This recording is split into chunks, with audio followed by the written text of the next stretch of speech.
Hockey Picks and Bets on the Mayo Media Network for Wednesday, March 9th. My name is Cecil Peters and I will be your host for today's show. Thanks to DJ who covered for me yesterday as I was dealing with getting my furnace fixed. It's back up and running, so we're all warmed up and hoping to stay hot with some NHL picks here today. As usual, please remember to toss the show a like and subscribe and leave a comment if you are watching on YouTube with your favorite of the two games to bet on tonight. As mentioned, only the two games tonight, not the greatest slate in the world, but there are a few angles to make money on, and then after that I will go over some of the playoff races in the East and the West, and a couple of my favorite Stanley Cup bets. Moving on to the games here, first one of the night we have the Washington Capitals at the Edmonton Oilers. As of recording this, I do not know which goalie is starting for the Capitals, and that's going to have a big impact on this bet for me as Vitek Vanacek has been pretty good lately. And Ilya Samsonov, after a great start to the season, has been quite brutal. Second half of a back-to-back for Washington, so I assume whoever starts the night before in Calgary will get the night off and the other goalie will start. I am recording this before that Washington-Calgary game. It is the late game on the night, so I'm not 100% sure yet who is starting. My assumption is that Vanacek goes against Calgary and Samsonov goes against the Oilers, but I'm not 100% sure on that. Washington has gotten a big boost lately. They've got some returns from injury. TJ Oshie's been back for a little bit now. Anthony Mantha just returned. He's playing on the second line with Oshie and Backstrom. This allows the top line of Tom Wilson, Evgeny Kuznetsov, and Alex Ovechkin to be reunited. Wilson coming off a big game in that line. Overall, those two lines didn't play amazing against Seattle, but they did win 5-2, kind of cruised to an easy victory, so it's hard to be too critical with that. Power play kind of got back on track. They got Ovechkin in his normal spot. John Carlson feeding him pucks. Just with everybody healthy, it keeps the first unit good. Second unit is a lot stronger with Mantha back in the lineup. So two good options for the Capitals to roll out on the power play, which will be good in this game because Edmonton has a bottom 10 penalty kill in the league, in addition to their goaltending just not being very good. Oilers themselves are kind of dealing with some injuries right now, the most important being Ryan Nugent-Hopkins as their third-line center. He really allowed them to kind of play a lot of Connor McDavid and Leon Draisaitl, knowing that they have Nugent-Hopkins on the third line. Without him, the depth is super shaky beyond those two. On defense, they're missing Tyson Barrie. Evan Bouchard missed last game. I'm not sure if he is back or not for this one. Regardless, the team's not very deep to begin with, so as soon as you get a couple injuries on the Oilers side, it doesn't look good. They just lost 3-1 to Calgary in a game that they never even really seemed to threaten to score. The one goal they did get came off of a lucky bounce off of the referee's skate and went to the Oilers player right in front. He was able to score. Other than that, they never really generated offense. They had a few power plays. They only got a couple shots. They never really seemed to get set up. Gave up a couple breakaways to Calgary shorthanded as well. So they just didn't really have a good all-around game. Draisaitl doesn't look very good right now. He kind of looks disinterested unless there's a scoring chance.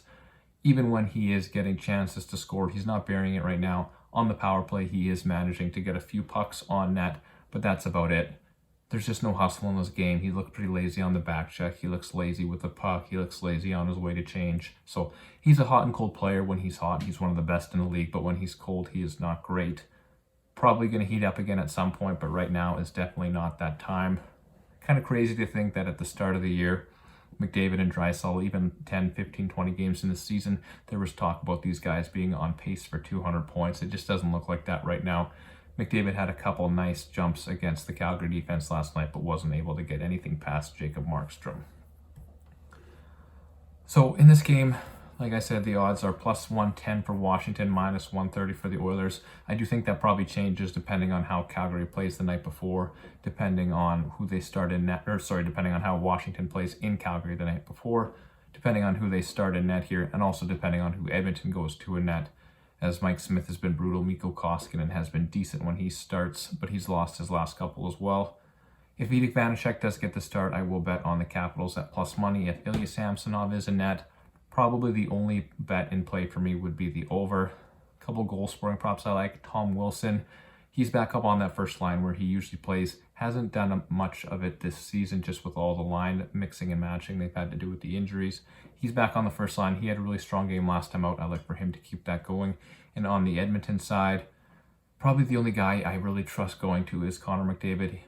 He's obviously always tough to bet a goal prop on because his odds are so off, but McDavid's really the only guy I trust there. So as of right now, probably betting on the Capitals at plus 110. Even if Samsonov gets the start and that number goes to plus 130 or plus 140, I'll consider it, but I'm not sure if we get there. So Tom Wilson to score, Connor McDavid to score, Capitals to win. The only other game on the night is in Vancouver. The Montreal Canadiens are plus 165. That's their opening line anyways. At the Vancouver Canucks, they're minus 205. I really don't like this game at all. As much as Vancouver and their fans will maybe try to pretend that it has playoff implications, it really doesn't. The Canucks are toast. There are too many teams around them that are all better than them. We will get into that a little bit later as I go over the Western Conference playoff race. It's just too little too late with the coaching change, and anytime that Thatcher Demko doesn't have a ceiling performance, it seems like the Vancouver Canucks lose. Tonight should be similar with one little caveat. Kind of the same situation on the Montreal side of things with their goaltending. It's just not dependent on which goalie starts. It's just dependent on how they play. Montembeault, I don't even know how to pronounce his name. Too many letters for me. We got him, or else we got Andrew Hammond in net. Sometimes they let in 7, sometimes they stop everything, sometimes they let in 2. There seems to be no happy medium. It's either 7 goals against or a solid performance in a win. I hate betting on games when it kind of depends on a boom and bust for a goalie like that. Maybe if Montreal was closer to plus 200, it would be more enticing. But the basis of my bets for this game will entirely just be on the offenses. In particular, the Montreal offense. Their top line has been awesome lately. Cole Caulfield, Nick Suzuki, and Josh Anderson playing great. Suzuki has 10 points over his last 5 games, and his line mates each have 6 in that span. Hey, those are guys that I'm going to for shot props as well. Caulfield shooting a ton. But the one guy that I'm actually even more interested in is Brendan Gallagher. 17 shots in his past 5 games makes him a great shot prop target for me. And he finally buried a goal last game. He's a streaky scorer. I expect him to keep that up. He's actually, in terms of individual expected goals, he's leading the Habs by a long shot over that last 5-game period.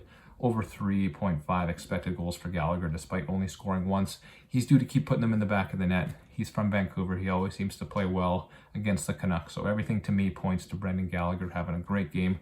Lots of shots, a couple goals for Brendan Gallagher. Vancouver side of this game, Elias Pettersson between Connor Garland and Nils Höglander on the second line is kind of the only interest I have in the Canucks. Like I said, if the Montreal goaltending is brutal, everybody will score. Everybody's going to have a ton of opportunities here. But if you got to pick, it's this line for me. Pettersson's playing really well. He's been put back with Höglander and Garland, a line that was together for moments earlier in the season. Now that they're back together, Garland's got back to shooting a bunch more. If you can find a 2.5 shot prop for him, that would be a great option. He's my shots on goal target for this game. And then Pettersson, Höglander, or Garland to score are all bets I'm interested in. Höglander will have the longest odds, but the one I'm most interested in is Connor Garland. But as far as actually betting on the game, it's a little too goalie dependent for me, so I am going to sit out that. Even the over-under, that's also obviously heavily goalie dependent, so sitting that out as well. Just betting on Gallagher to score, Gallagher shots, Garland shots. Now, as far as NHL futures go, since we have a little bit of extra time with this being such a short slate, there are a few teams that kind of just stand above the rest as Stanley Cup favorites right now. Colorado rightfully leads the way at 4-1. Impossible to bet, but it's hard to argue that that's the correct number. Lightning and Panthers are also at single digits. Crazy thing on the eastern side is that all 8 playoff spots appear to be all but locked up, as they have been for the last few weeks. Carolina, the Rangers, Pittsburgh, and Washington, Tampa Bay, Florida, Toronto, and Boston. Those are the 8 teams. Seems highly unlikely that one of them will fall out. And of those teams, I think you can easily write off the Capitals. And I personally think you can write off the Rangers as well. I am scared of Igor Shesterkin in net. He could lead them all the way to the Cup Finals. He's that good. But other than that, I don't think they're a super strong, deep enough playoff team. And then I do think that Carolina also can't compete with the depth of some of these teams here. The more and more I watch them play and look at their roster, I just don't think they quite have enough. They're leaning a little too heavily on their goaltending right now, and I don't like the depth on defense despite their exceptional regular season record. Florida's goaltending lately has me a little worried, but it seems like that's kind of coming around.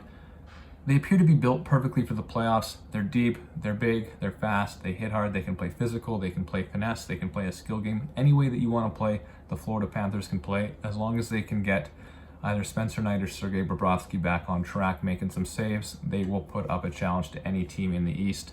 Beating Tampa and Andrei Vasilevsky will be the biggest challenge. That's just a matchup that any team that wants to win the Eastern Conference is going to probably have to go through at some point. So That's going to be the keys, beating Vasilevsky, Kucherov, Point, Hedman, all those guys on the Tampa Bay Lightning. But the whole East is extremely tough. Toronto, similar boat as the Panthers with their recent goaltending, but they have the best player in the conference in Austin Matthews, so you got to count that for something. With their depth on defense, I don't love their chances to make it to the finals. Pittsburgh's probably the team that I think has the best path. Probably going to get Washington or New York in the first round, likely Carolina in the second round, just the way that their division will likely end up. Those are two beatable matchups. I think that they'll have, just like any other team, the real threat for them will come when they have to play the guys in the Atlantic Division, whether it's Florida, whether it's Tampa. That's going to be the tough matchup, but I think that Pittsburgh is the team that could probably have the best chance to upset the Tampa Bay Lightning. And in the West, it's Colorado at the top by a long shot, and then a bunch of teams fighting for spots. Calgary has a really nice hold on the Pacific Division at the moment, but I'm sure Vegas is going to go on a run soon. Jack Eichel's playing well, Pacioretty's back, Alex Pietrangelo and Shea Theodore on the back end, second line playing nice. So the Vegas Golden Knights, they should be a team that will get hot and start playing really well. They've had a really tough schedule thus far. They have a pretty easy schedule the rest of the way. So as much as it looks like Calgary is in control of that division, the Vegas Golden Knights are definitely going to come knocking on the door. So Colorado, Calgary safely, and I think Vegas, you can say, is solidly in. And even LA, I think the way that they're playing, they should hold on to their spot in the Pacific Division as well. St. Louis should be able to pull away in the Central right behind Colorado, but they've just been so inconsistent.